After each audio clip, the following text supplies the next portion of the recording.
Assalamualaikum warahmatullahi wabarakatuh. Bagaimana kabarnya anak-anakku yang solih dan solihah?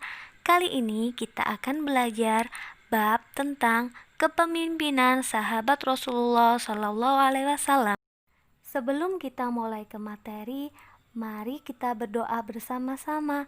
Semoga apa yang kita pelajari hari ini kita diberi kemudahan dan diberi ilmu yang bermanfaat. Bismillahirrahmanirrahim.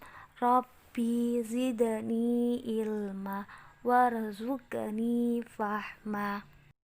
Pada pembelajaran hari ini kita akan belajar tentang Khulafaur Rasyidin. Khulafaur Rasyidin ada 4.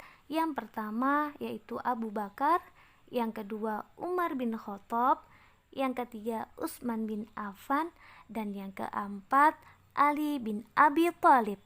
Pada kesempatan pagi hari ini, Bu Maria akan menjelaskan 2 khalifah terlebih dahulu, yaitu Khalifah Abu Bakar dan Khalifah Umar bin Khattab.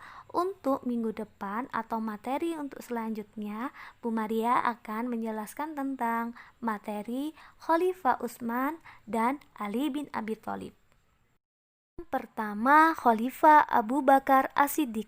Masa pemerintahannya dimulai tahun 632 sampai 334 Masehi. Nama asli Abu Bakar adalah Abdullah bin Abi Khufah At-Taimi.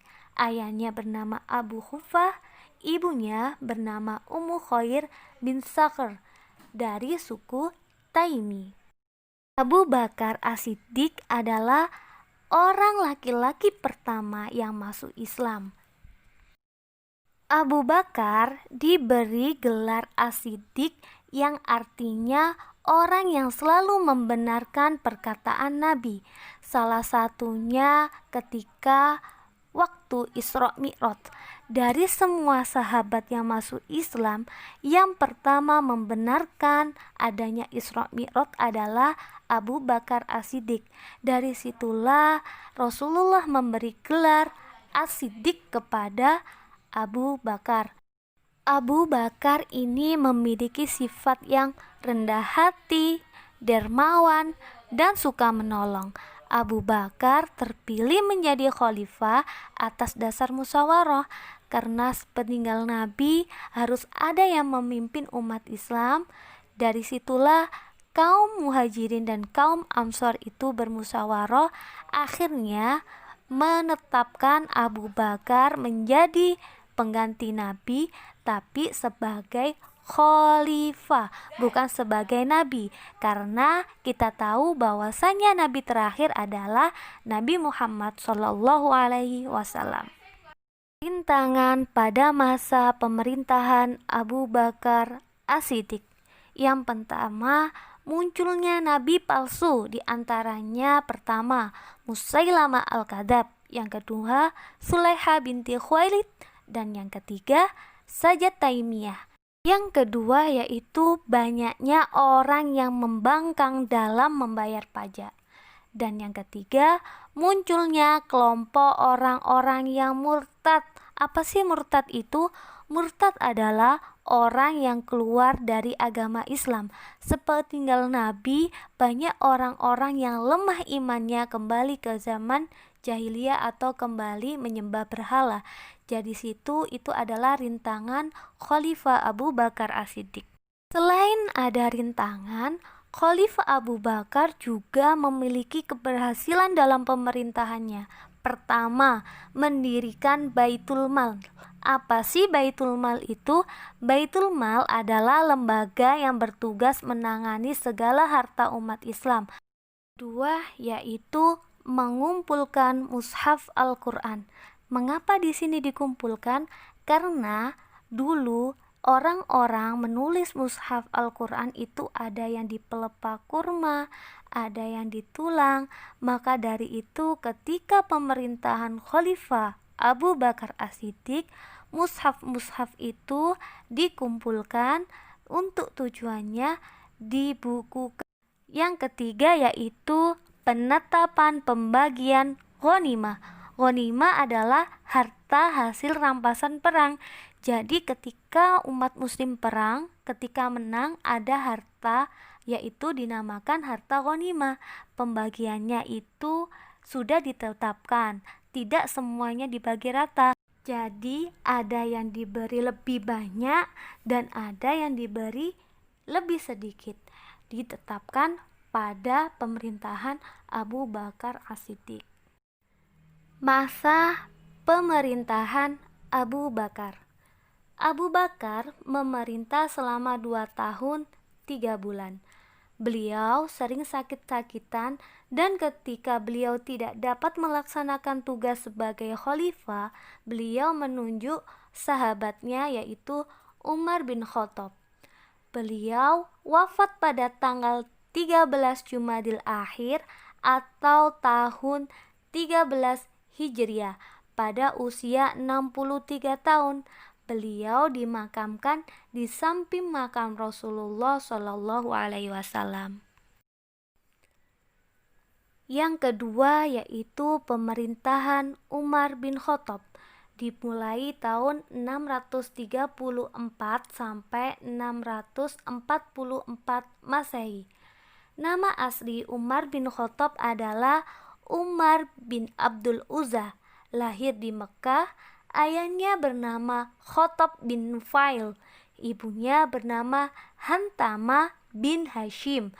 Ibunya berasal dari suku Adi. Suku Adi ini adalah salah satu suku yang sangat disegani oleh orang-orang kafir Quraisy.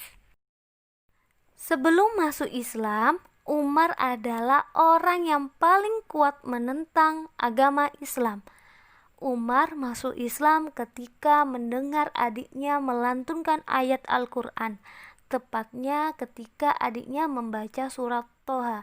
Ketika itu Umar hatinya terketuk dan menyatakan masuk Islam. Ketika Umar masuk Islam, maka umat Islam semakin kuat karena Umar adalah salah satu orang yang paling disegani dalam orang kafir Quraisy. Umar memiliki 2 gelar. Yang pertama yaitu Abu Hafs, yang artinya orang yang tegas dalam berpendirian. Yang kedua yaitu Al-Faruq, yang artinya dapat membedakan mana yang benar dan mana yang salah. Umar bin Khattab dalam memimpin yaitu berjiwa besar, adil, tegas, dan bertanggung jawab terhadap rakyatnya. Semenjak Umar bin Khattab masuk Islam, beliau meminta kepada Rasulullah agar tidak lagi menyampaikan dakwah Islam secara sembunyi-sembunyi, tetapi meminta agar Rasulullah berdakwah secara terang-terangan. Umar akan menentang kepada siapa saja yang berani menghalang-halangi Rasulullah dalam berdakwah, dan Umar sangat melindungi kaum muslimin yang ditindas oleh orang-orang kafir Quraisy.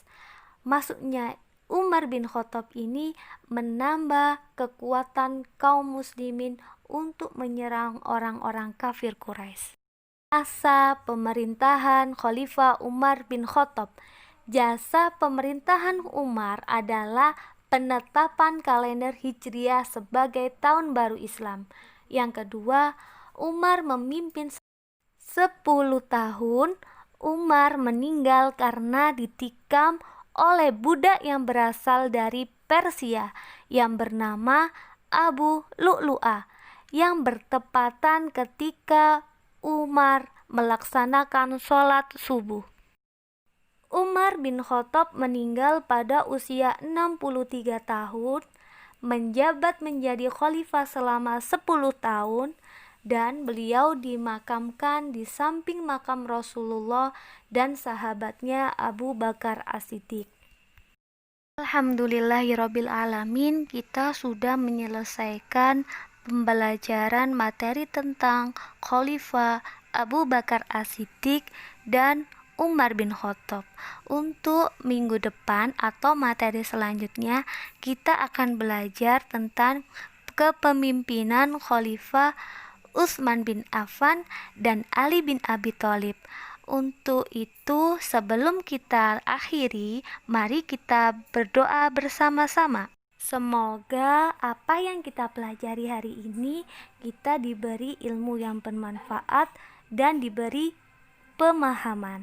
Ayo kita berdoa bersama-sama. Bismillahirrahmanirrahim.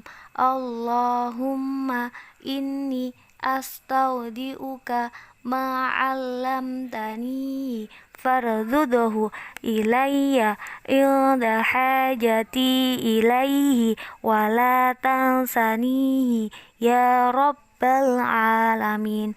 Bu Maria akhiri, Assalamualaikum warahmatullahi wabarakatuh.